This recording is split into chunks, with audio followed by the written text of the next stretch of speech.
Hi friends, welcome to Infopost Telugu. GDS rule 3 transfer గురించి ఒక update వచ్చిందండి.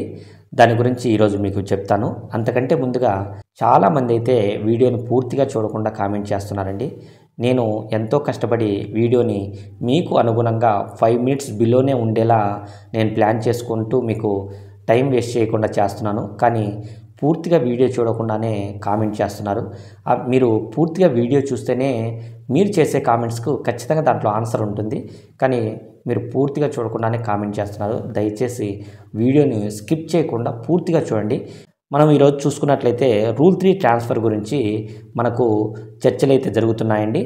3rd వీక్లో మీటింగ్ అయితే ఉంటుంది. అంటే మన జీడిఎస్ నాయకులతో మీటింగ్ అనేది ప్రభుత్వం చర్చిస్తుంది. కాబట్టి మనకు కంపల్సరిగా మే 4th వీక్ రూల్ 3 ట్రాన్స్ఫర్ గురించి ఒక అప్డేట్ కానీ లేకపోతే రూల్ 3 ట్రాన్స్ఫర్ నోటిఫికేషన్ కానీ కంపల్సరిగా మనకు వస్తుంది. ఓకేనా?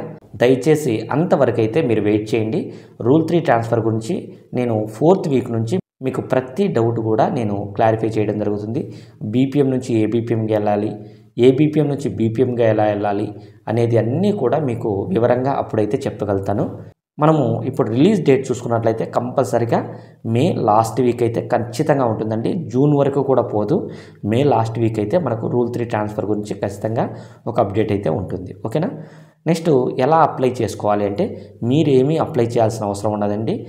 రూల్ 3 ట్రాన్స్ఫర్ ఓపెన్ అవ్వగానే మీ ఎంఓని అంటే మెయిల్ ఓవర్సీస్ని కానీ ఐపీ గారిని అంటే ఇన్స్పెక్టర్ ఆఫ్ పోస్ట్ ఆఫీసెస్ గారి వారిని కానీ ఎవరినో ఒకరిని కన్సల్ట్ అయితే మీకు ఐడి పాస్వర్డ్ అనేది జనరేట్ చేయిస్తారు.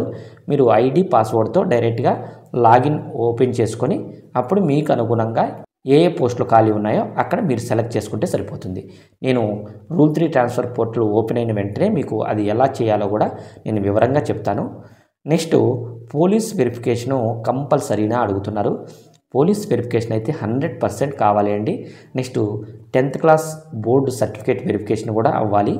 కానీ వితిన్ డివిజన్ అంటే ఒకే డివిజన్లో ఒక పోస్ట్ ఆఫీస్ నుంచి వేరే పోస్ట్ ఆఫీస్కు మీరు ట్రాన్స్ఫర్ పెట్టుకోవాల్సినప్పుడు ఇవి అనేది మ్యాండేటరీ కాదు. ఆయా ఎస్పీ గారి ఆధ్వర్యంలోనే జరుగుతుంది. కాబట్టి ఈ 2 అనేది సారు అంటే ఎస్పీ సారు మినహాయిస్తే ఎటువంటి ఇబ్బంది లేదు. కానీ వితౌట్ డివిజన్ అంటే మనం ఒక డివిజన్ నుంచి వేరొక డివిజన్కి పోయేటప్పుడు కంపల్సరీగా పోలీస్ వెరిఫికేషన్ అనేది అయి ఉండాలండి. సర్టిఫికేట్ వెరిఫికేషన్ కూడా అయి ఉండాలి. కానీ పోయిన సంవత్సరము చాలామందికి సర్టిఫికేట్ వెరిఫికేషన్ అవ్వకున్నా కూడా without division and without circle కూడా వెళ్ళిన వారు నా ఫ్రెండ్స్ ఉన్నారు.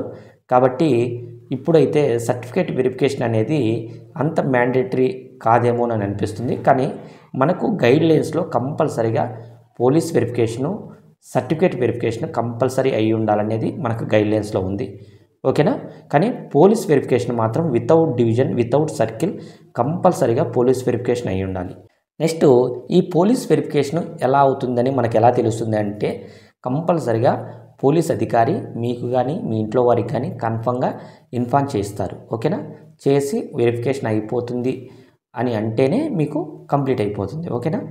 నెక్స్ట్ సర్టిఫికేట్ వెరిఫికేషన్ అంటే 10th బోర్డు సర్టిఫికేట్ వెరిఫికేషన్ అయిపోతుందని ఎలా తెలుసుకోవాలి అంటే మీరు దీనికి కంపల్సరిగా ఎస్పీ ఆఫీస్కి వెళ్ళి మీరు కనుక్కోవాల్సి ఉంటుంది. లేకపోతే దీని గురించి ఎటువంటి సమాచారం ఎక్కడ అందదు. ఓకేనా? నెక్స్ట్ ట్రాన్స్ఫర్ సీనియారిటీ పరంగా ఉంటుందా? ఖచ్చితంగా ఉంటుందండి. సీనియారిటీ పరంగా మనకు ట్రాన్స్ఫర్ అనేది ఓకే అవుతుంది. ఆ ట్రాన్స్ఫర్లో ఒక 5 కేటగిరీలు ఉంటాయి. ఏవేవి ముందు అంటే మ్యూచువల్ ట్రాన్స్ఫర్ అయితేనేమి గర్ల్స్కి బాయ్స్కి ఇలా ఏవేవి కేటగిరీస్ ఉన్నాయో మొత్తం కూడా నేను రూల్ 3 ట్రాన్స్ఫర్ రిలీజ్ అవ్వబోయే ముందు మీకు దాని గురించి ప్రత్యేకంగా ఒక డెడికేటెడ్ వీడియో చేస్తానండి. అంతేకాకుండా బీపీఎం నుంచి ఏబీపీఎంకి ఏబీపీఎం నుంచి బీపీఎంకి ఎలా ట్రాన్స్ఫర్ అవ్వాలో కూడా నేను అప్పుడు వీడియో చేయడం జరుగుతుంది.